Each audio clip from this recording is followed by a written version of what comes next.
तिसरी आघाडी म्हणजे भाजपनं पुढे केलेली टीम तर नाही ना, अशी शंका आमदार रोहित पवार यांनी उपस्थित केली.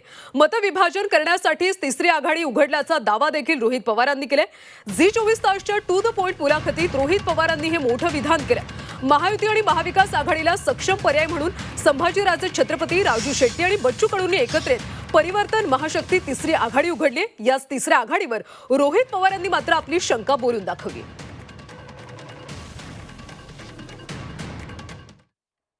आपण राजकारण बघितलं की तुमची अशी माहिती, असं तुमचं स्टेटमेंट होतं की अजित पवार कदाचित त्यांच्यावरती प्रेशर टाकलं जात आहे किंवा ते बाहेर पडतील. चर्चा खूप जोरात सुरू आहे की या निवडणुकीच्या तोंडावरती आचारसंहिता लागण्याच्या आसपास अजित पवार बाहेर पडतील. तुम्ही अजूनही त्या मतावरती ठाम आहात का? मी एवढंच म्हणेल की भाजपचे जे गुजरातचे नेते दिल्लीत बसतात त्यांनी जर ठरवलं की मतविभागणीचा फायदा आपल्याला घ्यायचा आहे तर थर्ड फ्रंट निर्माण करण्यासाठी ते सांगतील, असं मी थर्ड फ्रंटची चर्चा होण्यापूर्वी बोललो होतो. जी आता सुरू झाली की नाही थर्ड फ्रंट.